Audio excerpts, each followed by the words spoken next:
हाँ तो स्टूडेंट, आप लोगों का एग्ज़ाम का समय आ गया है और एग्ज़ाम का तैयारी कर रहे हैं, और तो हम आप लोगों के लिए एक यूज़फुल वीडियो इलेक्ट्रोस्टैटिक पर लेकर के आए हैं और किस तरह से रिवीजन करना चाहिए वो प्रोसेस भी आपको सिखा रहे हैं कि इस तरह से रिवीजन कीजिएगा। ठीक है, तो हम लोग इसमें स्पीडली हम आपको इलेक्ट्रोस्टैटिक का एक कवर अप, जल्दी से सिलेबस का कवर अप करेंगे और उसके बाद आप फिर से इलेक्ट्रोस्टैटिक, जैसे आप तैयारी करने जा रहे होंगे इलेक्ट्रोस्टैटिक, ये वीडियो देखने के बाद फिर इलेक्ट्रोस्टैटिक का क्वेश्चंस कीजिएगा। आपको लिए बहुत ही आसान पड़ेगा और आपको बहुत फ़ायदा होगा, मतलब याद जल्दी होगा। तो इसलिए आप लोग का यूज़फुल वीडियो बनाने के लिए हम आए हैं इलेक्ट्रोस्टैटिक में एज ए रिवीजन पर्पस। इसमें थोड़ा स्पीड चलेंगे, ठीक है, इसमें थोड़ा स्पीड चलेंगे क्योंकि रिवीजन क्लासेस है, उतना हम एक्सप्लेन नहीं करेंगे, आपको कवर अप करेंगे, मतलब याद दिलाएंगे एक बार की, क्योंकि एक साल का गैप हो गया है। ठीक है, इलेक्ट्रोस्टैटिक आप मार्च में स्टार्ट किए थे, अब ये फरवरी हो गया है, अच्छा खासा बीच में गैप हो गया है। तो आप लोग अगर थोड़ा सा कॉन्सेप्ट मिस कर गए होंगे तो इसमें आपको कॉन्सेप्ट को याद दिलाने का काम हम कर रहे हैं। तो स्टार्ट करते हैं इलेक्ट्रोस्टैटिक से। तो इलेक्ट्रोस्टैटिक क्या है, तो यहीं से स्टार्ट करते हैं हम लोग। इलेक्ट्रो का मतलब क्या होता है, इलेक्ट्रॉन होता है कि नहीं, नाम से ही देख रहे हो ना, इलेक्ट्रॉन, इलेक्ट्रो, या इलेक्ट्रॉन को हम लोग एक वर्ड में और बोलते हैं, चार्ज बोल सकते हैं। क्या बोल सकते हैं, चार्ज बोल सकते हैं। और स्टैटिक का मतलब होता है रेस्ट। तो भाई जब चार्ज हमारा रेस्ट में रहता है, जब इलेक्ट्रॉन रेस्ट में पाया जाता है, तो उसे, उस ब्रांच को हम लोग क्या कहते हैं, इलेक्ट्रोस्टैटिक कहते हैं। ठीक है, तो कहानी यहीं से स्टार्ट होगा। इसके बाद का जैसे करंट में है, तो वहाँ पर चार्ज आपका क्या होता है, वहाँ पर चार्ज आपका मोशन में होता है, और यहाँ पर स्टैटिक है, मतलब चार्ज यहाँ पर रेस्ट में है। क्लियर है? तो सबसे पहले यहीं से स्टार्ट करते हैं। जैसे इलेक्ट्रोस्टैटिक, तो सबसे पहला वर्ड हमको स्टडी किसके बारे में करना है, इलेक्ट्रो के बारे में, मतलब इलेक्ट्रॉन और चार्ज के बारे में। तो ये खुद से बात करो, ये खुद से बात करो कि चार्ज क्या होता है। सबसे पहले चार्ज किसे बोलते हैं उसको समझो, क्योंकि स्टडी तो इलेक्ट्रोस्टैटिक में चार्ज का ही होता है, लेकिन वैसा चार्ज जो कि रेस्ट में रहता है।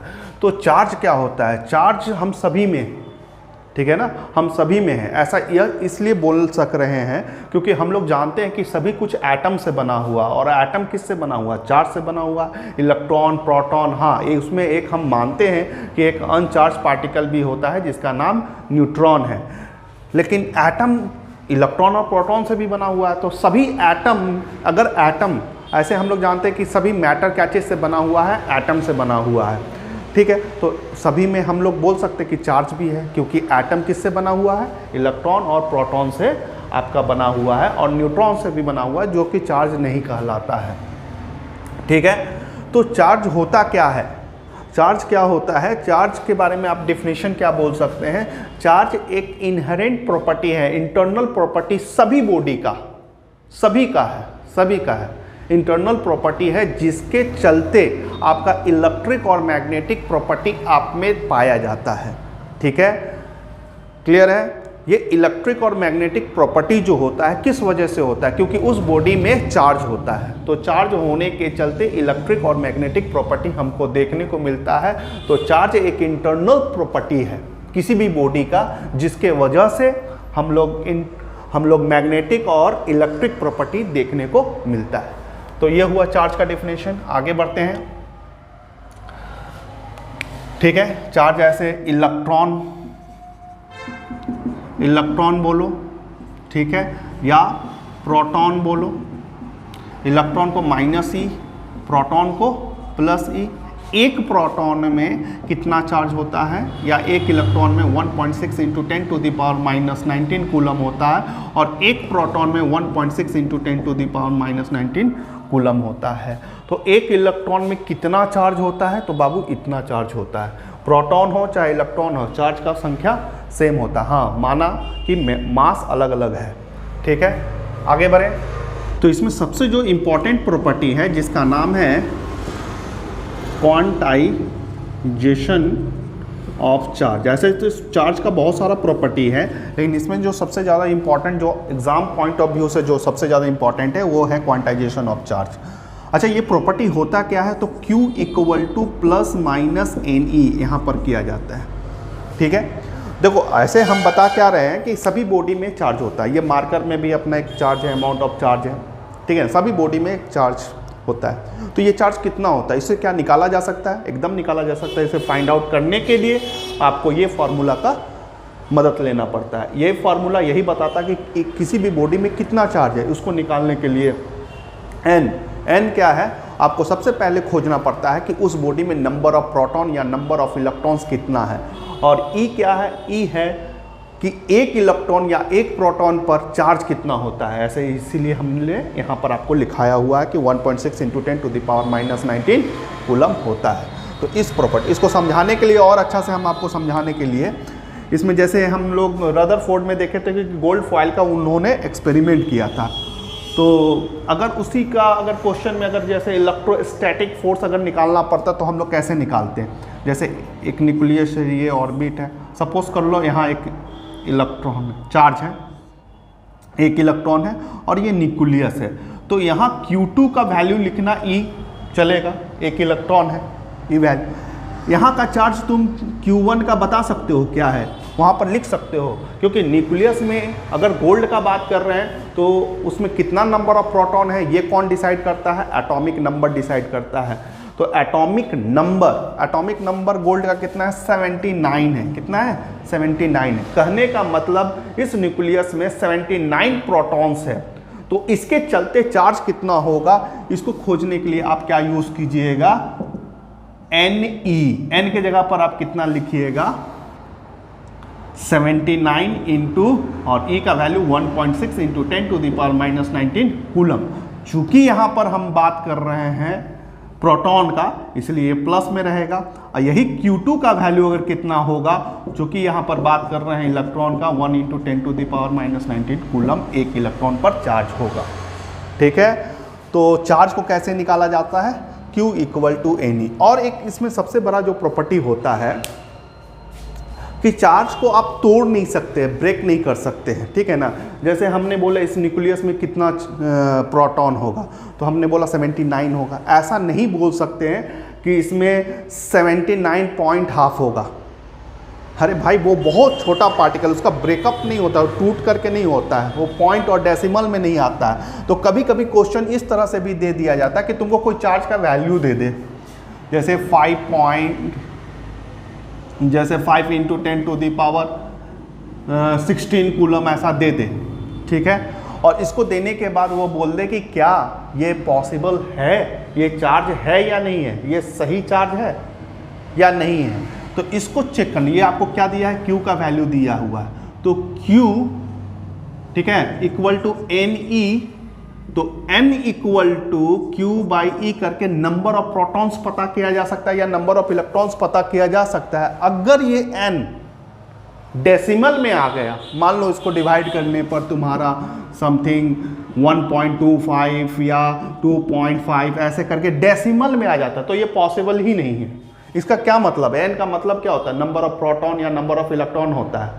ये थोड़ी होता है कि ढाई इलेक्ट्रॉन को तोड़ो, बिस्किट थोड़ी है कि वो टूट सकता है, ये टूटेगा नहीं। कहने का मतलब N never be in fraction, N never be in fraction, ये फ्रैक्शन में नहीं पाया जा सकता है। ठीक है, ये हमेशा इंटीजर में होगा। ठीक है, पहले तो हम लोग देखें कि चार्ज क्या होता है, लेकिन अगर दो चार्ज को सामने में रखते हैं, दो चार्ज को, एक चार्ज से फोर्स नहीं बनता। जैसे एक मैग्नेट को रखोगे तो क्या फोर्स बनेगा, नहीं बनेगा। तो दो चार्ज को अगर सामने में रखते हैं तो हमारा यहाँ पर क्या बनता है, फोर्स बनेगा। जैसे Q1 Q2, ठीक है, दो चार्ज हो गया, इसके बीच का दूरी r हो गया। तो कूलम्स कहते हैं ना कि यहाँ पर जो फोर्स होगा ना वो डायरेक्टली प्रोपोर्शनल होगा प्रोडक्ट ऑफ चार्जेस के। करते हैं, जैसे हमारा एक चार्ज 2 है, एक 5 है, तो मेरा 10 आया, मेरा एक 2 है और एक 20 है तो 40 आया। तो हमारा फोर्स ज़्यादा होगा, ये कहना है कि आपका प्रोडक्ट, चार्ज का प्रोडक्ट ज़्यादा होगा तो आपका फोर्स भी ज़्यादा होगा। ये कहना किनका है, कूलम्स का। दूसरा लॉ क्या बोलते हैं, इन्वर्सली प्रोपोर्शनल टू 1/r²। ये दूसरा प्रॉपर्टी है। पहला प्रॉपर्टी ये है। दूसरा स्टेटमेंट कूलम्स का क्या है कि F is inversely proportional to r²। बीच का दूरी को अगर बढ़ाओगे तो फोर्स घटेगा। बीच का दूरी को बढ़ाओगे तो फोर्स घटेगा, और बीच का दूरी को कम करोगे तो फोर्स बढ़ जाएगा। अच्छी बात है। और किस रेशियो से बढ़ेगा? आर स्क्वायर के रेशियो से। इन दोनों बात को कंबाइन करोगे, कंबाइनिंग 1 and 2, तो बाबू F is directly proportional to Q1 Q2 by R square. Proportionality तोड़ोगे तो एक कांस्टेंट बैठाने का नियम है, वो K, Q1 Q2 by R square. K यहाँ पर क्या है? इलेक्ट्रोस्टैटिक कांस्टेंट है, इलेक्ट्रोस्टैटिक कांस्टेंट है। तो बाबू ये सब मत करना, यहाँ से एग्जाम का बनेगा तुम्हारा। एग्जाम कहाँ पर बनेगा? यहाँ पर। K का वैल्यू क्या होता है? 1/4 पाई एप्सिलॉन नॉट। अगर कांस्टेंट प्रोपोर्शनलिटी बोल रहे हैं, ये कांस्टेंट प्रोपोर्शनलिटी है, इलेक्ट्रोस्टैटिक कांस्टेंट, तो इसका वैल्यू कितना है? तो इसका वैल्यू 9 × 10⁹ है। दूसरा चीज इसको याद रखना है, और इसका यूनिट को जरूर याद रखना है। जैसे इसका यूनिट, K का यूनिट क्या होगा? इसको न्यूटन में नापेंगे, इसको मीटर स्क्वायर में नापेंगे, यहाँ coulomb into coulomb, coulomb square. तो K का यूनिट क्या होगा? न्यूटन, क्रॉस मल्टीप्लीकेशन करेंगे, मीटर स्क्वायर और पर कूलम स्क्वायर। ये वाला यूनिट याद रखिएगा, 1 मार्क्स में आपको हिट कर सकता है। क्लियर है? आगे बढ़ते हैं। ठीक इसी तरह से इसका भी वैल्यू आपको पूछ लिया जाएगा, एप्सिलॉन नॉट का वैल्यू। ठीक है, ये वाला जो वैल्यू है एप्सिलॉन नॉट, ये इंपॉर्टेंट है। ये 3 लेटर में इस तरह का आपको देखने को मिलता है, एप्सिलॉन नॉट, एप्सिलॉन, और इस तरह से ER, इसको डाइलेक्ट्रिक कांस्टेंट भी बोलते हैं, रिलेटिव परमिटिविटी भी बोला जाता है, और इसे K से भी रिप्रेजेंट किया जाता है। ये तीनों लेटर के बीच में क्या रिलेशन है आपको करके जाना है। ठीक है, इसे क्या बोलते हैं? Absolute permittivity. ये वर्ड अगर आता है एब्सोल्यूट परमिटिविटी, तो एप्सिलॉन नॉट यहाँ लगाते हैं। ठीक है, ये एयर का पहचान है, एयर। ठीक है, एयर या वैक्यूम रहता है तो यहाँ पर नॉट लगाया जाता है। एप्सिलॉन, इसके एयर को छोड़ करके कोई भी मीडियम अगर है वहाँ पर, तो यहाँ पर एप्सिलॉन का यूज़ करते हैं, और यहाँ पर रिलेटिव परमिटिविटी या डाइलेक्ट्रिक कांस्टेंट वर्ड यूज़ करते हैं। क्लियर है? इन तीनों के बीच का रिलेशन एग्जाम में आप करके जाइएगा, एकदम करके जाना है आपको। जैसे एप्सिलॉन नॉट पर क्या रहेगा? इसका वैल्यू याद कीजिएगा, 8.85 × 10⁻⁻12। अब इसका यूनिट लिखने आ जाएगा या यूनिट पूछ देगा, तो यहाँ पर जो आप यूनिट याद किए हैं ना, उसी को उल्टा कर दीजिएगा। उल्टा करने का मतलब यहाँ पर जैसे पावर 1 है तो -1 कीजिएगा। यहाँ पर m का स्क्वायर कितना है? 2 है।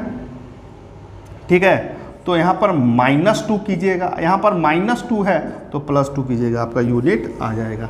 तो आपको इस तरह से याद रखना है। इसका रिलेशन को बताते हैं, कांस्टेंट जिसे K और ER से रिप्रेजेंट किया जाता है। ठीक है, तो ये होता क्या है? ये फोर्स से रिलेटेड है। जैसे जब दो चार्ज को, जैसे यहाँ पर Q1 है, ये Q2 है, इसके बीच का दूरी R है। ठीक है, मीडियम का कहानी है, ये सब मीडियम की कहानी है। अभी मीडियम में क्या है? आपका एयर है। तो इसका फॉर्मूला क्या बनाइएगा? F0 बनाइएगा, 1/4 pi epsilon naught Q1 Q2 by R square बनाइएगा। सेम यही चार्ज होना चाहिए, पूरा कंडीशन यही होना चाहिए, सिर्फ यहाँ पर एयर को हटाना होगा। तो एयर को हटाने के लिए इसमें पानी भर देते हैं। जब पानी आ जाएगा ना, वाटर आ जाएगा, तो ऑटोमेटिक एयर का जगह नहीं बचेगा। तो अब मीडियम चेंज हो चुका है, अब इसके जगह वाटर आ चुका है। ठीक है, तब फॉर्मूला क्या हो जाएगा? FM करके। ये नॉट लगाने का तभी अधिकार है जब यहाँ पर एयर हो। तो अब m लग गया है, तो यहाँ formula 1/4 pi epsilon Q1 Q2 by R square.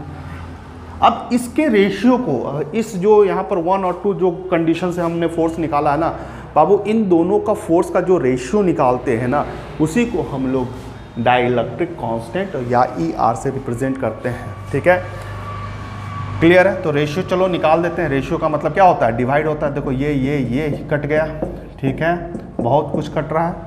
कटने के बाद F0 और FM के बीच में हमारा एप्सिलॉन ऊपर चला जाएगा, एप्सिलॉन नॉट, और इसी रेशियो को हम लोग ER और K से रिप्रेजेंट करते हैं। तो हमने आपको बोला था इन तीनों के बीच में रिलेशन क्या है, ये रिलेशन, इसको याद रखिएगा एग्जाम में, भूलना नहीं है। यहाँ से क्वेश्चन हिट कर सकता है आपका। ठीक है, जैसे अब इसका मतलब क्या होता है, जिससे फोर्स पर क्या इफेक्ट पड़ता है वो समझाने का कोशिश कर रहे हैं। जैसे अगर हम पूछें कि पहले यहाँ पर जो चार्ज फोर्स बना रहा था जब एयर था मीडियम, और यहाँ वाटर के बाद किस में फोर्स ज़्यादा है, तो यहाँ पर साफ है कि जब एयर था तो वहाँ पर फोर्स ज़्यादा है। अब इसी को देखो ये एक्सप्लेन करके बता सकता है, देखो कैसे बताता है। हम लोग इसको और इसको कंपेयर करते हैं, ठीक है। ये फार्मूला आपको तो याद रखना है, F0 divided by F M equal to K, ठीक है। F0 का अगर निकालिएगा तो मीडियम वाला जो फोर्स बनाया है उससे k टाइम्स ज़्यादा है। कौन? जब एयर मीडियम था। अगर यही m ऐसे करके भी बात कर सकते हैं, F0 k टाइम्स घट गया है। जैसे वाटर का k, डाइलेक्ट्रिक कांस्टेंट वाटर का ये कांस्टेंट वैल्यू है ना, 81 होता है k का वैल्यू।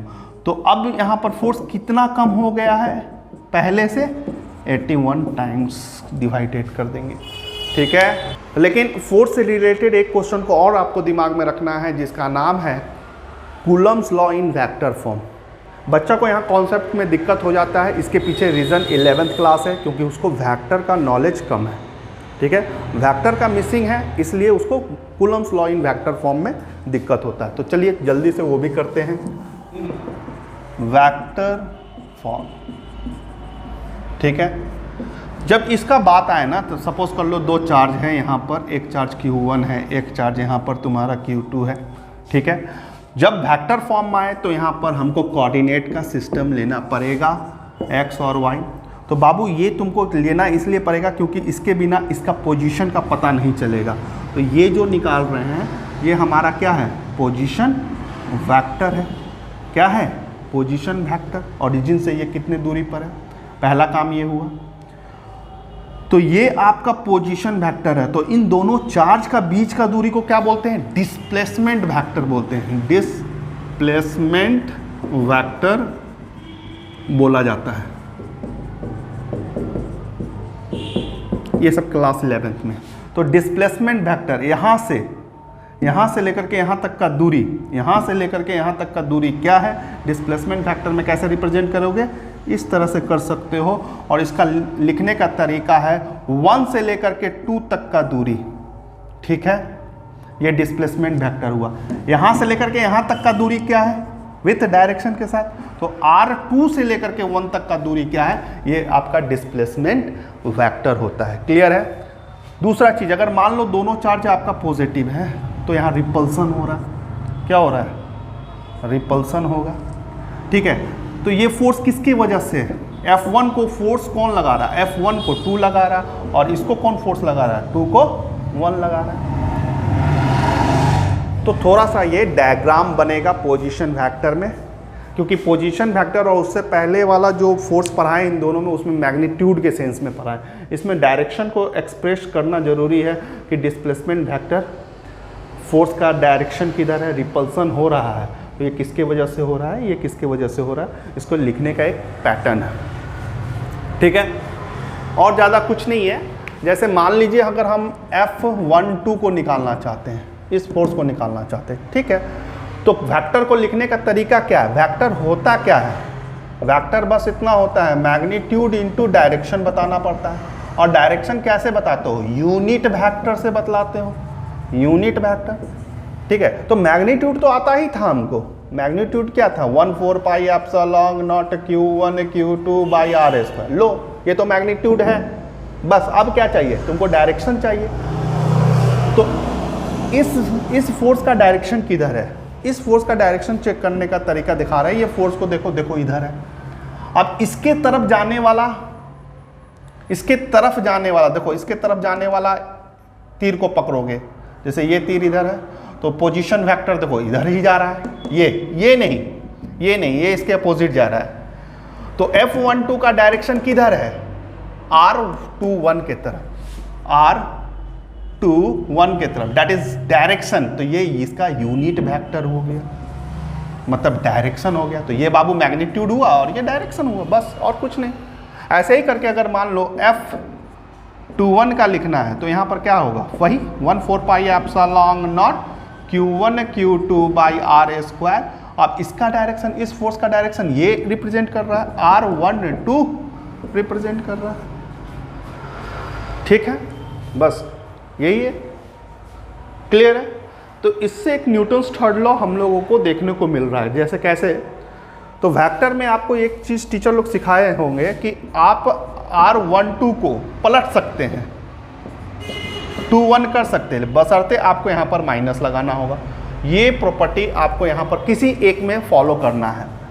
चलो हम पहले वाले में फॉलो कर रहे हैं 1-2। यहाँ पर फार्मूला क्या है, 1/4 pi epsilon naught Q1 Q2 by R², और इसका डायरेक्शन है 2-1। 2-1 को 1-2 लिखना चाहते हैं, 2-1 को 1-2 लिखना चाहते हैं, लिख सकते हैं, इसमें कोई दिक्कत नहीं है, बशर्ते आपको माइनस का यूज़ करना पड़ेगा। ये माइनस को आगे ले आइए, ठीक है, -1/4 pi epsilon naught Q1 Q2 by R²। अगर इसको ध्यान से देखिएगा तो ये डाटा F21 का है, F21 का है, तो ये न्यूटन्स थर्ड लॉ को ओबे कर रहा है।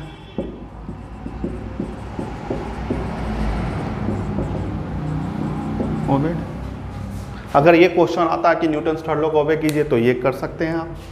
ठीक है, तो ये था पूरा फोर्स का कहानी। एक जल्दी में पहला एक्सरसाइज कंप्लीट हो चुका है आपका, जो जो इम्पोर्टेंट पॉइंट था।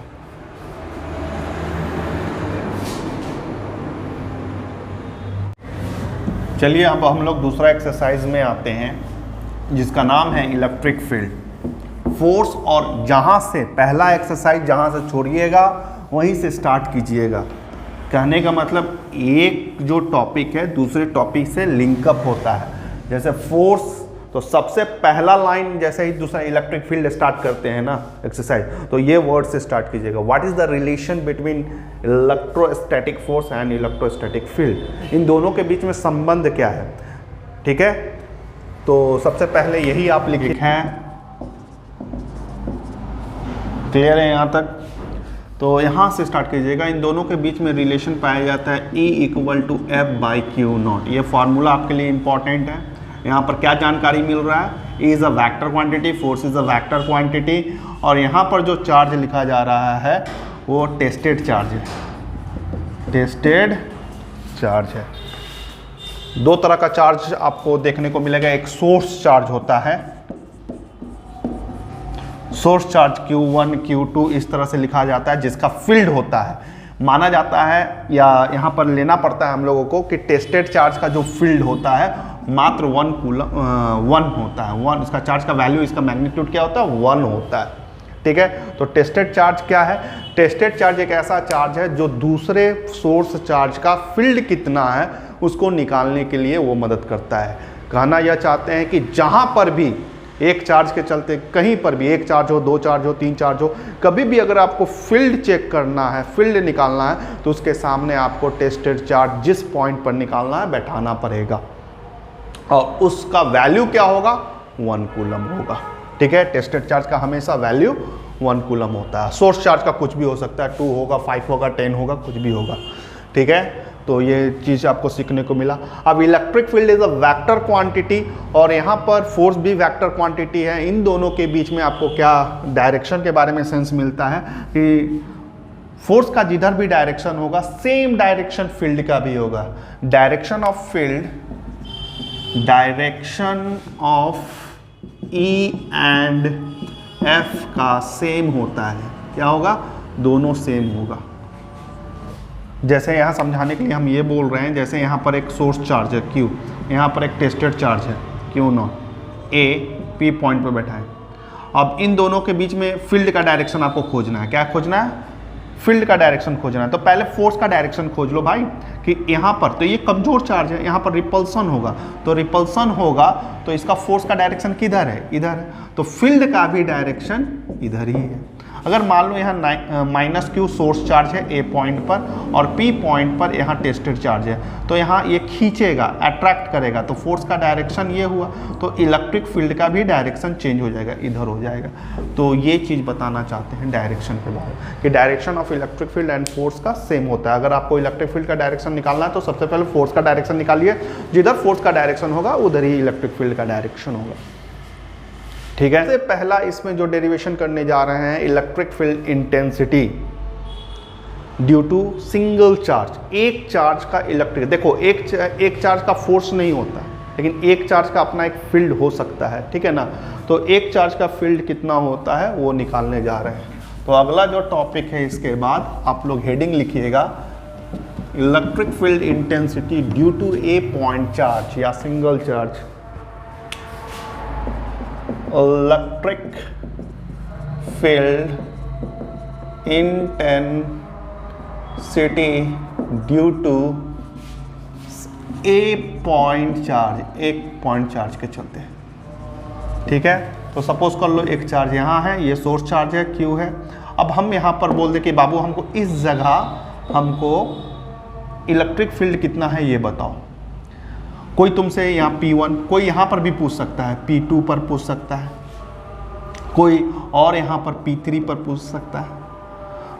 तो कितना फील्ड है यहाँ पर, कितना फील्ड है यहाँ पर, कितना फील्ड है। अब तुम देखो जैसे जैसे दूर जाओगे ना इस सोर्स से, तुम्हारा फील्ड घटेगा। ये अभी फॉर्मूला से भी हम लोग प्रूव कर लेंगे। जैसे सपोज कर लो यहाँ पर निकाल रहे हैं इस जगह, तो जब तुमको P1 पर पूछेगा तो यहाँ पर एक टेस्टेड चार्ज बैठाना पड़ेगा। वही हम बोल रहे थे टेस्टेड चार्ज का क्या इंपॉर्टेंस है। तो ये डिस्टेंस यहाँ से लेकर के यहाँ तक, और यहाँ का फील्ड अगर निकालोगे तो कैसे निकालते हैं, देखो F इक्वल टू F/Q0, ये रिलेशन अभी आपको हमने बताया। चुपचाप इसका फोर्स कितना होता है वो खोजो। इसका फोर्स होता 1/4 पाई, इस सबको मत देखो अभी, एप्सिलॉन नॉट। यहाँ पर Q है, Q0 है, अब बीच का दूरी r² है डिवाइडेड बाई Q0, ये कट गया और ये निकला एक चार्ज का सिंगल चार्ज का इलेक्ट्रिक फील्ड के बारे में पूछा जाए तो ये फॉर्मूला है, ठीक है। इसका यूनिट हो जाएगा न्यूटन पर कूलम, ठीक है। फोर्स का क्या होता है न्यूटन, चार्ज का क्या होता है कूलम, तो इलेक्ट्रिक फील्ड का यूनिट न्यूटन पर कूलम। क्लियर है। तो ये फॉर्मूला, और यहाँ साफ देख रहे हो कि E is inversely proportional to 1/r²। तो जैसे जैसे आगे बढ़ोगे फील्ड घटता जाएगा। मान लो इधर E1 आया, इधर E2 आया, इधर E3 आया, तो सबसे ज़्यादा फील्ड इस तरह का रेशियो चलेगा। क्लियर है, यहाँ तक समझ में आपको आया होगा। डायरेक्शन ऑफ फील्ड किधर होगा उसके लिए भी आपको हम बता दिए, डायरेक्शन ऑफ फील्ड इस तरफ होगा, ठीक है, इस तरफ होगा जिधर फोर्स का डायरेक्शन होगा। तो अभी तक हम लोगों ने क्या सीखा कि electric field intensity due to a single charge क्या होता है, रिलेशन, और फोर्स और इलेक्ट्रिक फील्ड के बीच में क्या रिलेशन है वो हम लोगों ने जाना। दूसरा जो सबसे इंपॉर्टेंट टर्म है आपको याद रखना है, ये एकदम छोड़ करके मत जाइएगा, जिसका नाम है property of electric lines. Properties of electric lines. Electric lines का प्रॉपर्टी एकदम छोड़ करके नहीं जाना है, सारा प्रॉपर्टी आपको पढ़ करके जाना है, ठीक है। तो इसमें कभी कभी ड्राइंग पूछ देता है, जैसे लाइंस क्या है, जैसे एक सिंगल चार्ज का इलेक्ट्रिक लाइंस का प्रॉपर्टी बताइए, तो इसका ड्राइंग करके पूछ देता है। तो इसका तीर बाहर की ओर निकलना चाहिए, ठीक है। तो ये हो गया, आउटवर्ड होना चाहिए इसका डायरेक्शन। यही सिंगल चार्ज निगेटिव चार्ज है तो अंदर के तरफ होना चाहिए, ये इलेक्ट्रिक लाइंस हो गया। यही अगर तुम्हारा अरेंजमेंट है, मान लो एक निगेटिव चार्ज है और एक सामने में एक पॉजिटिव चार्ज है, इसका ड्राइंग कैसा होगा, तो इसका डाइपोल क्रिएट हो जाता है, जिसे इलेक्ट्रिक डाइपोल बोलते हैं। इसका भी ड्राइंग इस तरह से आपको करना है। कोई भी लाइन एक दूसरे से कट मत कीजिएगा, ये भी बोला जाता है never intersect with each other. क्यों होता है इसका रीज़न, ये सब आप लोगों ने किया होगा, ठीक है। इस तरह से आप बनाइएगा, पॉजिटिव से सारा तीर निकलना चाहिए, ठीक है, और निगेटिव के तरफ सारा तीर अंदर की ओर जाना। ये डाइपोल का फिगर हो गया। ये फिगर अगर मान लो दो पॉजिटिव दे दे, ठीक है, तो रिपल्सन का फिगर दिखाइएगा, इस तरह से दिखाइएगा, ठीक है, बाहर की ओर। तो इस लाइंस का प्रॉपर्टी को पढ़ के जाना है, ड्राइंग को पढ़ करके जाना है, ये ठीक है। क्लियर है। कोई फील्ड लाइंस ऐसे हैं करीब है, और कोई फील्ड लाइंस यहाँ से जाने के बाद इस तरह से फैल रहा है, यहाँ का गैपिंग ज़्यादा है, ठीक है। तो यहाँ से क्या समझ में आता है, यहाँ पर फोर्स ज़्यादा है, यहाँ का फील्ड स्ट्रेंथ ज़्यादा है, यहाँ का वीक है क्योंकि गैप ज़्यादा है। तो इस टाइप का क्वेश्चन आपको करना है। इसमें एनसीईआरटी का क्वेश्चन आपका रहेगा प्रॉपर्टी ऑफ इलेक्ट्रिक लाइंस के बारे में आपको पढ़ के जाना है। आगे बढ़ते हैं। तो इसमें जो सबसे इंपॉर्टेंट है ना, इसका नाम है इलेक्ट्रिक डाइपोल। Electric dipole. अब इलेक्ट्रिक डाइपोल क्या है बच्चा लोग? इलेक्ट्रिक डाइपोल है एक सजावट है, अरेंजमेंट है। जब हम दो इक्वल मैग्नीट्यूड में इक्वल, जब हम दो इक्वल एंड अपोजिट नेचर में अपोजिट चार्ज को आपस में बहुत सामने रखते हैं ना, तो डाइपोल क्रिएट होता है। इस तरह का एक डिज़ाइन क्रिएट होता है। इसे हम लोग, इस शेप को हम बोलते हैं इलेक्ट्रिक डाइपोल। क्या बोलते हैं? Electric dipole. तो इलेक्ट्रिक डाइपोल आप कैसे बना सकते हैं? दो चार्ज लेना है, उसका दूरी, बीच का दूरी बहुत ही कम लेना है। यहाँ पर -q देना है, यहाँ +q देना है। और Q1 Q2 मत बैठाना, ताकत में एक जैसा होना चाहिए, स्ट्रेंथ में एक जैसा, और साइन में उल्टा होना चाहिए। ठीक है, तब ये क्या बना? इसे क्या बोलते हैं? Electric dipole. ये बहुत इंपॉर्टेंट टॉपिक है, इसमें बहुत सारा क्वेश्चन आएगा। इलेक्ट्रिक डाइपोल एट 1 एक्सियल करके बोल देगा, इक्वेटोरियल करके बोल देगा, एनी पॉइंट बोल करके कर देगा, कहीं पर भी। ठीक है, तो ये एग्ज़ाम में सीबीएसई वाले को यहाँ पर कॉन्सेप्चुअल क्वेश्चन कुछ मिल सकते हैं, हम वो बताएंगे। और ये डेरिवेशन आप लोग जाकर, झारखंड बोर्ड के स्टूडेंट हैं, बिहार बोर्ड, झारखंड बोर्ड, तो इसका सीधे डेरिवेशन करके जाइएगा। और सीबीएसई बोर्ड वाले लोग इसका कॉन्सेप्चुअल क्वेश्चन कुछ बता रहे हैं, उस पर करके जाइएगा। और क्या क्वेश्चन दे सकता है? 1 हो गया, 2 हो गया, 3 हो गया। इस पर टॉर्क पूछा जा सकता है। चौथा टॉर्क पूछ सकता है, टॉर्क क्रिएट करता है। पांचवा तुमको पोटेंशियल एनर्जी निकालने बोल सकता है, पोटेंशियल एनर्जी बोल सकता है। तो इलेक्ट्रिक डाइपोल बच्चा लोग जब पढ़ता है ना, तो सोचता है एक छोटा सा टॉपिक है, इलेक्ट्रिक डाइपोल पढ़ ले। नहीं, इलेक्ट्रिक डाइपोल में इतना सारा क्वेश्चंस क्रिएट होता है। Axial electric field, equatorial electric field निकालने बोल सकता है, एनी पॉइंट बोल सकता है, टॉर्क बोल सकता है, पोटेंशियल एनर्जी निकालने बोल सकता है। ठीक है, अब धीरे धीरे करके हम समझा रहे हैं। जैसे ये डाइपोल है, तो इसके बारे में थोड़ा सा जानकारी देते हैं। तो डाइपोल का मैग्नीट्यूड क्या होगा? इसका अगर मैग्नीट्यूड निकालना चाहें, किसी भी इलेक्ट्रिक डाइपोल का मैग्नीट्यूड निकालना चाहते हो, तो इसको P लेटर से रिप्रेजेंट करते हैं, इसको मैग्नीट्यूड बोल रहे हैं। तो Q इंटू बीच का दूरी, इसका ऐसा यूनिट क्या होगा बच्चा लोग? कूलम में मीटर हो जाएगा, क्योंकि ये बीच का दूरी है, मीटर में कूलम मीटर हो जाएगा। अच्छा, इसका डायरेक्शन पर सीबीएसई वाला लोग खास करके ध्यान देगा, सीबीएसई बोर्ड का बच्चा लोग ध्यान देगा। डायरेक्शन क्या होता है? Negative charge to positive charge होता है। तो मतलब डायरेक्शन ऑफ P डाइपोल का किधर हुआ? Negative charge to positive charge हुआ। ये कुछ जानकारी है यूनिट के बारे में, इसके बारे में क्लियर है? डायरेक्शन हमेशा negative charge to positive charge होता है। क्लियर हुआ?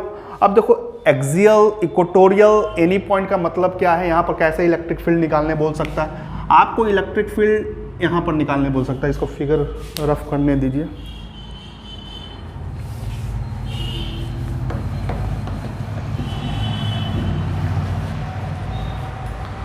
जैसे आपको यहाँ पर बोल देगा एक्सियल इलेक्ट्रिक फील्ड निकालिए, तो यहाँ पर किया और यहाँ पर +q किया, डाइपोल बन के तैयार है।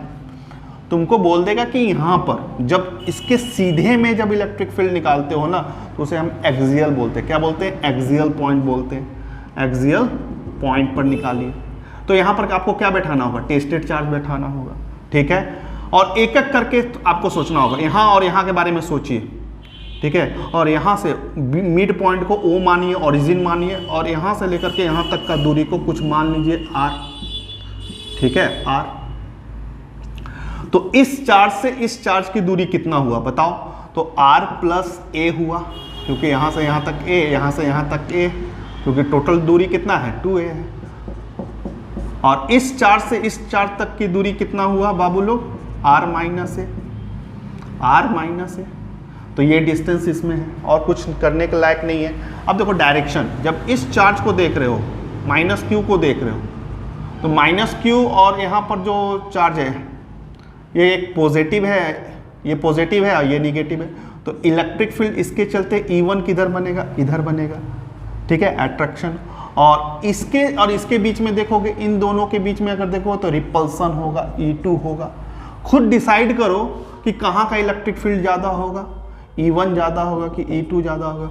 चूंकि E2 ज़्यादा इसलिए होगा क्योंकि ये सामने है, देख रहे हो ना, सामने है, सामने है। E is inversely proportional to 1/r²। बीच का दूरी कम होगा तो फील्ड ज़्यादा होगा, तो E2 ज़्यादा है और E1 बहुत ज़्यादा दूरी पर है इसलिए वो कम है, ठीक है। तो नेट इलेक्ट्रिक फील्ड अगर ये बात बोल दिया जाए कि P पर हमारा, या एक्सियल करके बोल दिया जाए निकालो, तो इसके लिए तुमको क्या करना होगा, E2 माइनस E1 करना होगा, ठीक है। इस तरह का डेरिवेशन को हम लोग एक्सियल बोलते हैं। हम डेरिवेशन करके नहीं जाएंगे क्योंकि इसका डेरिवेशन कुछ ज़्यादा टफ नहीं है, आप कर सकते हैं। बस इसमें जो पॉइंट लेना रहता है वो आपको लोग कोई भी किए ही होंगे ये डेरिवेशन। बस जो कंफ्यूजिंग होगा ये डिस्टेंस में लेने में, ये डायरेक्शन बनाने में, वो हम कर दिए। यहाँ पर E2 और E1 का वैल्यू बैठाइए और सॉल्व करके आंसर कर लीजिएगा, ठीक है, ठीक है। CBSE बोर्ड यहाँ पर क्या करेगा, जैसे यहाँ पर पूछ देगा कि डायरेक्शन, ठीक है, तो direction of what is the direction between electric field और इलेक्ट्रिक डाइपोल का, इलेक्ट्रिक डाइपोल और इलेक्ट्रिक एक्सियल इलेक्ट्रिक फील्ड का डायरेक्शन क्या है, किस डायरेक्शन में, ये सवाल अगर पूछता है तो आप बोलिएगा, आप खुद पहले कोशिश कीजिए। देखो नेट इलेक्ट्रिक फील्ड का डायरेक्शन क्या है, E2 ज़्यादा है, तो E2 ज़्यादा, तो इलेक्ट्रिक फील्ड का डायरेक्शन किधर हुआ, इधर हो गया, E2 ही ना ज़्यादा है तो इलेक्ट्रिक फील्ड का डायरेक्शन इधर, negative to positive, negative charge to positive, तो सेम डायरेक्शन का होता है, समझे। इसमें P और E का बीच में क्या होता है, सेम डायरेक्शन होता है। क्या होता है, सेम डायरेक्शन होता है। 1 मार्क्स क्वेश्चन हिट कर सकता है कि एक्सियल में इलेक्ट्रिक फील्ड और डाइपोल का डायरेक्शन किस डायरेक्शन में होता है, तो आप लिखोगे सेम डायरेक्शन में होता है, क्लियर है। दूसरा इक्वेटोरियल समझा रहे हैं आप,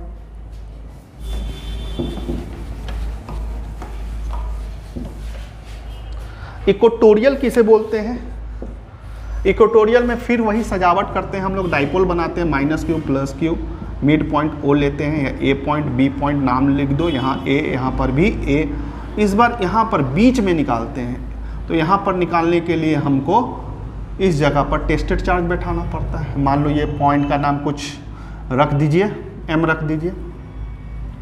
तो पहले इस चार्ज और इस चार्ज के बीच में देखिए तो क्या लगेगा, देखिए अट्रैक्शन लगेगा, और यहाँ के चार्ज के बीच में क्या रहेगा, रिपल्सन रहेगा। तो ये E2 हो गया, ये E1 हो गया, ठीक है। यहाँ पर जो भी थीटा है आपका, यहाँ पर जो भी थीटा है वही थीटा यहाँ पर आपका आ जाएगा, क्लियर है। उसके बाद यहाँ रिजॉल्व हो सकता है, ठीक है, E1 cos theta, E1 sine theta, यहाँ E2 sine theta, E2 cos theta, ये इस तरह से डेरिवेशन हो, क्लियर है। रिजॉल्व करोगे, ये दोनों वाला अपोजिट डायरेक्शन में, एरो देखो यहाँ उल्टा बन रहा है, तो ये कट जाएगा, बचेगा। अब यहाँ पर देखो नेट इलेक्ट्रिक फील्ड का डायरेक्शन किधर आ रहा है, इसी लाइन में आ रहा है, ठीक है।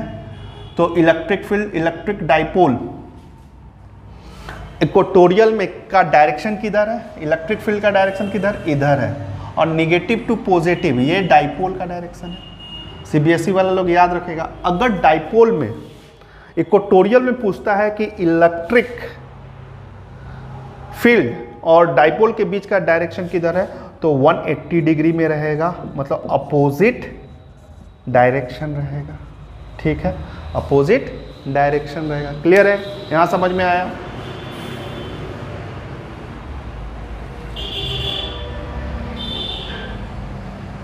और कुछ इसमें और एक चीज पूछा जा सकता है, हम डायरेक्ट यहाँ पर रेशियो पूछ सकता है, find the ratio between axial and equatorial. Ratio क्या है, what is the ratio of, तो एक्सियल याद रखिएगा, एक्सियल 2 गुना ज़्यादा होता है इक्वेटोरियल से, ठीक है। ये जो पॉइंट बताए हैं, अब डेरिवेशन कीजिएगा ना तो इसका आपको पता चल जाएगा। ये इक्वेटोरियल से 2 गुना ज़्यादा होता है, तो ये रेशियो है, ठीक है, ये रिलेशन याद रखिएगा। तो इन दोनों का बात में ये सब छोटा क्वेश्चन आपका बन सकता है इलेक्ट्रिक फील्ड में। एनी पॉइंट का थोड़ा सा कंफ्यूजिंग स्टूडेंट को लगता है, क्योंकि ये एकदम सीधा एक्सियल हो जाता है, ये इक्वेटोरियल हो जाता है, और एनी पॉइंट किधर होगा, कहीं पर भी निकाल दे तो वो एनी पॉइंट कहलाएगा, ठीक है। तो एनी पॉइंट का डेरिवेशन हम करके आपको दिखला रहे हैं। एट एनी पॉइंट, कहीं पर भी एनी पॉइंट इस तरह का दे दिया जाए, तो आप सबसे पहले डाइपोल बनाइए। एक डेरिवेशन कर दे रहे हैं आप लोगों के लिए, ए इस पॉइंट पर बी प्लस क्यू बैठाइए, यहाँ से लेकर के यहाँ तक 2a दीजिए, मिड पॉइंट ओ दीजिए, यहाँ से यहाँ तक a दीजिए, यहाँ से यहाँ तक a दीजिए। क्लियर है, ठीक है। एनी पॉइंट बोला जा रहा है, डाइपोल का भी डायरेक्शन किधर है बाबू लोग, इधर है, p का डायरेक्शन इधर है, नेगेटिव टू पॉजिटिव। यहाँ नहीं निकालने के लिए बोल रहा है, अगर यहाँ निकालने बोलता तो एक्सियल हो जाता, यहाँ निकालने के लिए बोलता तो इक्वेटोरियल, तो कहीं यहाँ पर निकालने बोल सकता है, तो एनी पॉइंट हो गया। तो इस लाइन को पहले आप इस पॉइंट से, बीच से, ओरिजिन से ड्रॉ कर लीजिए। सपोज कर लो पॉइंट यही है, ठीक है। जैसे ही ये लाइन ड्रॉ करोगे, यहाँ से एक 90 डिग्री में भी ड्रॉ कर लेना। देखो ये 90 डिग्री लग रहा है। अब ये तेरा P है, ठीक है। तो ये अगर एंगल थीटा लेते हैं तो यहाँ 2 भाग में बढ़ता है, P कॉस थीटा, और ये वाला भाग होता है P साइन थीटा। रिजॉल्व करना सीखा, क्लियर है। अभी हम जस्ट बताए थे कि डाइपोल का इसके अलोंग जो निकालना पड़ता है वो कौन सा इलेक्ट्रिक फील्ड निकलेगा, एक्सियल निकलेगा, इसी के अलोंग। और इक्वेटोरियल क्या होता है ना, डाइपोल के अपोजिट होता है, तो यहाँ पर इक्वेटोरियल होगा। इसको पैरेलल शिफ्टिंग भी किया जा सकता है, तो EQ यहाँ लिख सकते हैं, ठीक है। पैरेलल शिफ्टिंग कर दी है। इसके उल्टा EQ क्यों दिए, इसलिए दिए कि अभी जस्ट आपको डायरेक्शन बतलाए हैं कि एक्सियल में सेम डायरेक्शन में होता है P और इलेक्ट्रिक फील्ड का डायरेक्शन, और इक्वेटोरियल में अपोजिट डायरेक्शन में होता है। अगर डाइपोल इधर है तो इसका इलेक्ट्रिक फील्ड इसके अपोजिट बनेगा, जो कि यहाँ पर है। अब इन दोनों देख लो, 90 डिग्री में इसका रिजल्टेंट निकाल देंगे, आंसर आ गया। क्लियर है। यहाँ पर हम लोग क्या करेंगे, एक पैरेललोग्राम बना लेते हैं। पैरेललोग्राम बनाने के बाद यहाँ पर रिजल्टेंट निकाल सकते हैं। बस अब यहाँ पर क्या है, वेक्टर ER निकाल लीजिए। ER निकालने के लिए आपको क्या करना होगा, EQ का स्क्वायर प्लस EA का, EA मतलब एक्सियल का square, plus 2 EA EQ cos 90, क्योंकि यहाँ से यहाँ तक का वैल्यू क्या है 90। ये पोर्शन क्या हो जाएगा आपका 0 हो जाएगा। बचा ER जिसे एनी पॉइंट बोल सकते हैं, और यहाँ पर EQ का स्क्वायर प्लस EA का x है। आपका जो भी वैल्यू दिया हुआ है, जैसे एक्सियल का इलेक्ट्रिक फील्ड कितना होता है 2p4 एप्सिलॉन नॉट r3, और इक्वेटोरियल का इलेक्ट्रिक फील्ड होता है p4 एप्सिलॉन नॉट r3। तो बाबू यहाँ पर एक चेंज करना, एक्सियल में यहाँ cos थीटा लग जाएगा, p बंटवारा हुआ है, और यहाँ पर p sin थीटा लग जाएगा। बस इस वैल्यू को बैठाइए और आंसर ले लीजिए। टॉर्क,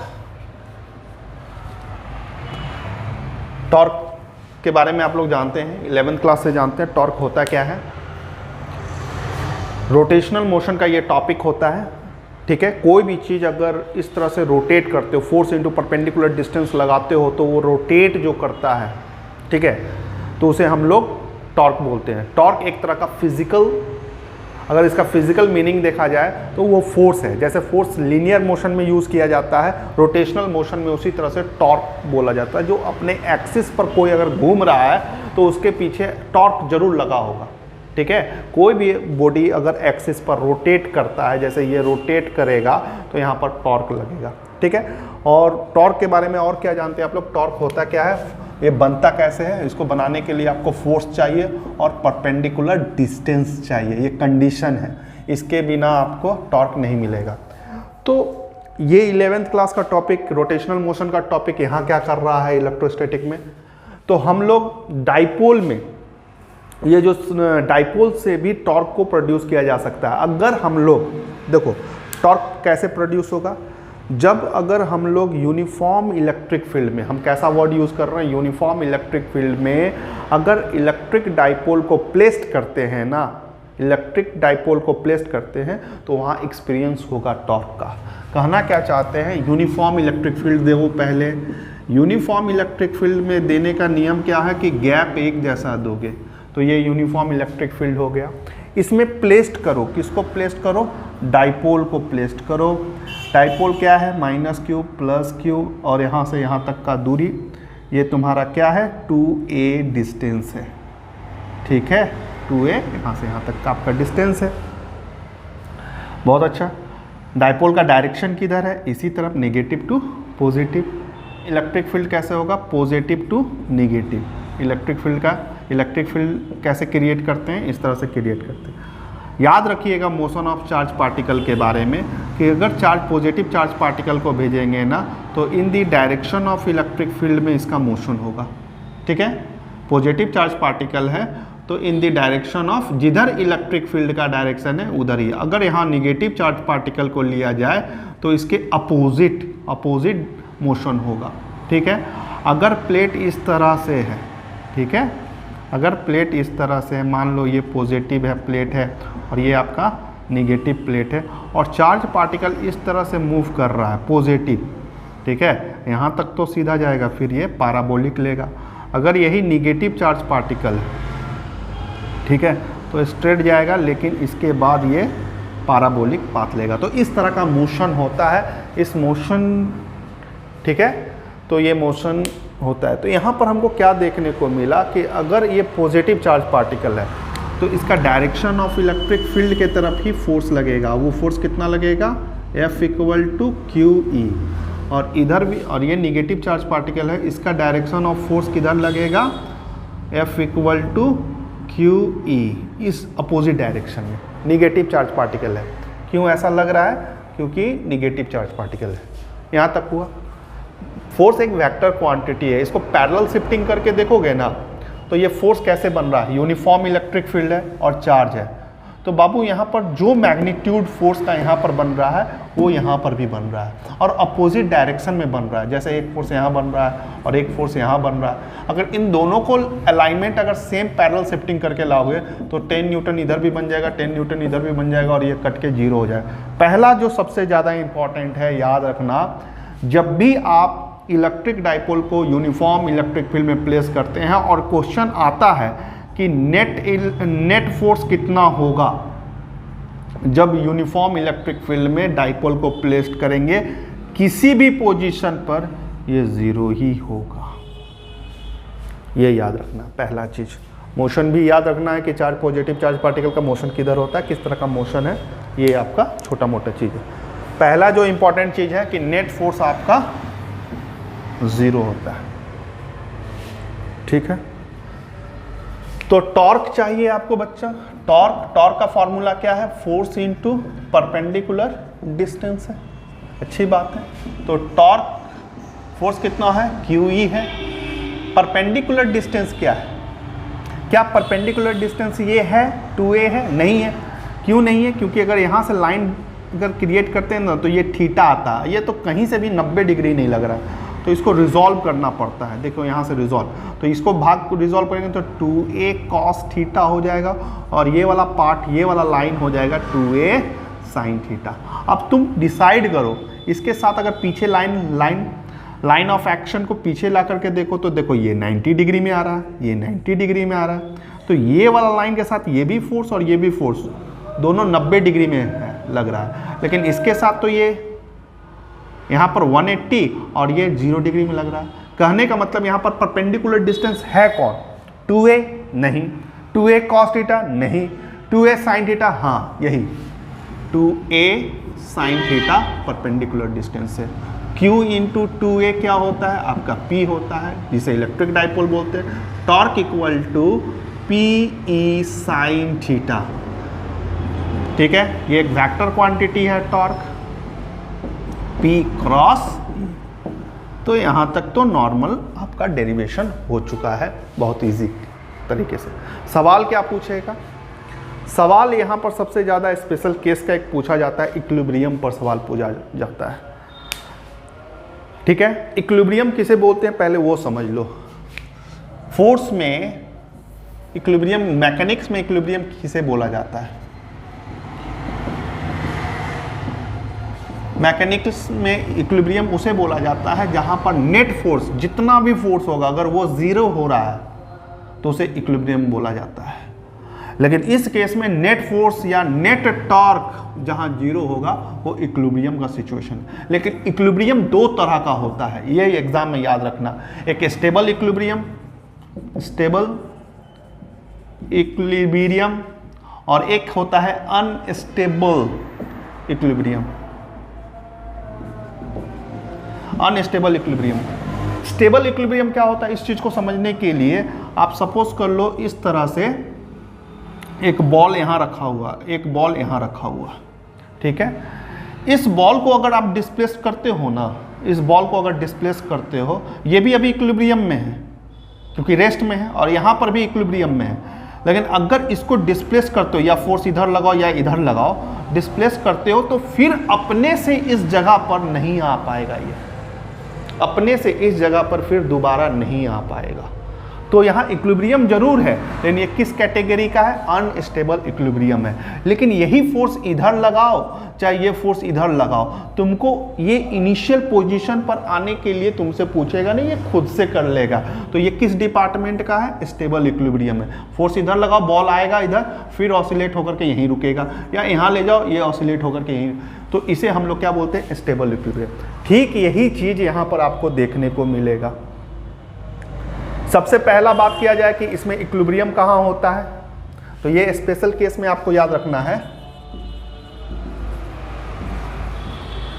तो टॉर्क, नेट फोर्स, इक्विलिब्रियम की परिभाषा क्या है कि नेट फोर्स और नेट टॉर्क जीरो होना चाहिए। तो नेट फोर्स तो हमेशा इसमें जीरो होता है।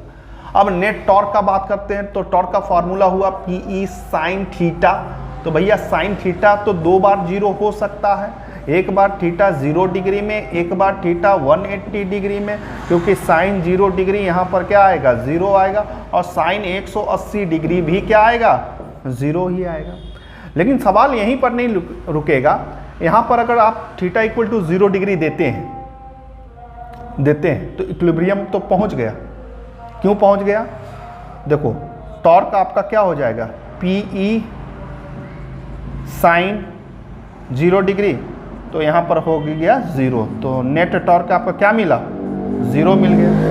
ठीक इसी तरह से torque equal to PE sine 180 degree, फिर यहाँ टॉर्क, नेट टॉर्क आपका क्या हो गया? इस कंडीशन में भी 0 हो गया। और नेट फोर्स हम क्या बोल रहे हैं यहाँ? 0 तो इस कंडीशन में रहता ही है, ठीक है, नेट फोर्स 0 रहता है, ठीक है। तो ये दोनों कंडीशन इक्विलिब्रियम का आ चुका है।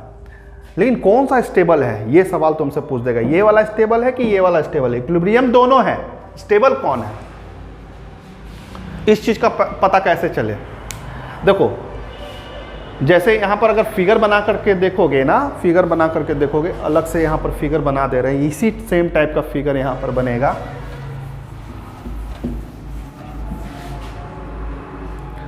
जैसे आप डाइपोल को, ये यूनिफॉर्म इलेक्ट्रिक फील्ड हो गया, डाइपोल ऐसे है, ठीक है। तो डाइपोल अलोंग द फील्ड आना चाहेगा, ये प्लस चार्ज है, ये माइनस चार्ज है, ये घूमेगा, घूम करके अगर इस अलाइनमेंट में आ गया -q और यहाँ पर +q, तो ये तुम्हारा क्या हो जाएगा? सेटल्ड हो जाएगा, उसके बाद मूव नहीं करेगा। टॉर्क आपका क्या हो जाएगा? 0 हो जाएगा। अच्छी बात है, क्लियर है। इसके बाद इसको तुम कर करके देखना, अगर कर पाओगे तो इसको अगर मूव करते हो ना, इधर लाते हो, तो ये तुरंत अपने आप इस लाइन पर आना चाहेगा। अगर तुम इधर ले जाना चाहते हो तो फिर ये अपने आप इस लाइन पर आ जाएगा, ठीक है, इस यहाँ इस पोजीशन पर। लेकिन अगर इसको रोटेट करवा करके पूरा पलट देते हो, कहने का मतलब दूसरा फिगर इस तरह से बना देते हो, इधर +q हो गया, इधर -q हो गया, तब तुम देखोगे कि ये अलोंग द फील्ड लाने के लिए जैसे ही फोर्स डिस्प्लेस करते हो तो ये रिटर्न इस जगह आ जाता है ना, तो ये वाला इफेक्ट देखने को नहीं मिलता कि ये फिर से इस पोजीशन पर आए। ये फिर से इस पोजीशन पर आने के लिए फोर्स नहीं लगाएगा, फिर से इस पोजीशन पर, जैसे ये तो इस पोजीशन पर ठीक है, अभी इक्विलिब्रियम में आ गया, थोड़ा सा भी फोर्स ऊपर या नीचे के लगाओगे ये पूरा पलट करके इसी लाइन पर आ जाएगा जो पहला स्टेज था। मतलब निगेटिव चार्ज इधर कर लेगा, पॉजिटिव चार्ज इधर कर लेगा। तो इसको करने में ये बार बार जस्ट लाइक इसका तरह बिहेव कर रहा है, और ये वाला बिहेवियर इसका है। उल्टा बोल दिया क्या? ये वाला बिहेवियर इसका है और ये वाला बिहेवियर इसका है। तो कहने का मतलब याद रखिएगा कि ये 0 डिग्री में जो है ना स्टेबल इक्विलिब्रियम होता है, स्टेबल होता है, और ये वाला तुम्हारा अनस्टेबल होता है, अनस्टेबल। तो ये क्वेश्चन आपका बन सकता है। तो टॉर्क पर ये हुआ।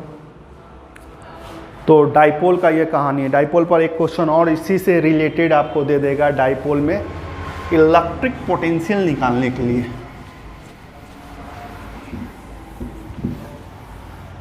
टॉर्क से ही रिलेटेड आपको क्या दे देगा? Potential energy of a dipole. ठीक है, potential energy of a dipole. Potential energy, देखो पोटेंशियल एनर्जी क्या है? कोई भी एनर्जी हो, अगर एनर्जी का बात होता है ना, तो आप जितना वर्क करोगे ना उसी को एनर्जी बोलते हैं। एनर्जी का कभी भी बात हो तो चुपचाप आप वहाँ पर एक काम करो, वर्क निकालो। तो जैसे यूनिफॉर्म इलेक्ट्रिक फील्ड है भाई, यहाँ पर आपने डाइपोल को इस तरह से प्लेस्ड किया हुआ है, -q +q, ठीक है, इस तरह। तो इसको मूव करवाएंगे हम, यहाँ से यहाँ तक मूव करवाएंगे, क्योंकि ये अपना इक्विलिब्रियम स्टेट को छोड़ेगा नहीं। तो इसको उठा करके यहाँ से लेकर के यहाँ तक करने के लिए हमको वर्क करना पड़ेगा ना। हाँ, ये इधर उठाएंगे तो ऑटोमेटिक ये नीचे की ओर आ जाएगा। तो आपने जितना वर्क किया ना, इसी को पोटेंशियल एनर्जी बोलते हैं। तो यहाँ पर चुपचाप आप वर्क निकालो, small amount of work done. तो कितना हो जाएगा बच्चा लोग? dW equal to force into displacement. लेकिन ये तो लीनियर की पढ़ाई है, लीनियर मोशन में। यहाँ तो रोटेशनल मोशन हो रहा, सर्कुलर हो रहा। तो इसको सर्कुलर में कन्वर्ट करने के लिए आपको क्या करना होगा? हमने अभी आपको बताया, फोर्स को क्या बोलते हैं? टॉर्क सर्कुलर में, और डिस्टेंस को क्या बोलते हैं? थीटा। जो डिस्प्लेसमेंट है यहीं पर वो क्या होगा? थीटा के रूप में होगा। ठीक है, क्लियर है? तो ये small amount of work done हो गया। तो dW इक्वल टू टॉर्क तो हम लोग जानते हैं कितना आया है, PE sine theta D theta. Total work निकालने के लिए आपको क्या करना पड़ेगा? इंटीग्रेशन करना पड़ेगा। ये इंटीग्रेशन क्यों कर रहे हैं? Total amount of work done निकालने के लिए कर रहे हैं। तो dW का इंटीग्रेशन W हो गया बच्चा लोग, PE हो गया, और साइन यहाँ θ1 से लेकर के θ2। मान लो यहाँ पर θ1 था, ये कहाँ तक गया? θ2 तक गया। तो PE कांस्टेंट वैल्यू है, और साइन का इंटीग्रेशन होता है माइनस कॉस थीटा, θ1 से लेकर के θ2। अब क्या करें? Upper limit minus lower limit. W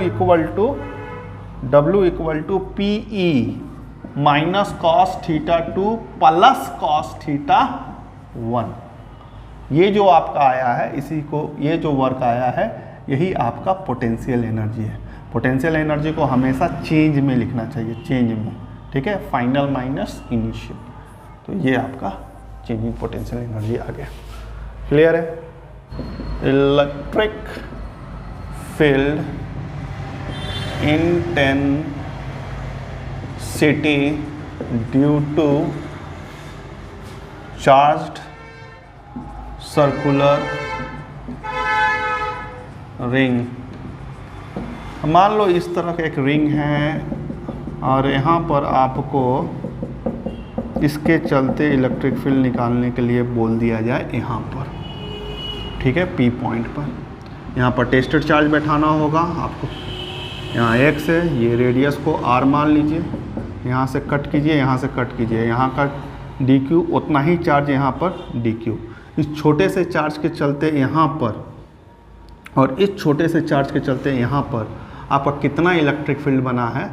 ये तो चार्ज वही है और डिस्टेंस भी वही है। यहाँ का भी रेडियस तो क्या देखिएगा? r ही है, और ये x ही है। तो पाइथागोरस थ्योरम के अनुसार से r² प्लस एक्स स्क्वायर, यहाँ पर भी r² प्लस एक्स स्क्वायर। तो यहाँ इलेक्ट्रिक फील्ड में सेम आएगा। तो यहाँ का इलेक्ट्रिक फील्ड जो आया आपका DE और यहाँ पर भी इलेक्ट्रिक फील्ड आपका कितना आएगा, डी आएगा। ठीक है, दोनों का सेम आएगा। अगर निकालना चाहोगे तो कितना लिख सकते हैं, के लिख सकते हैं।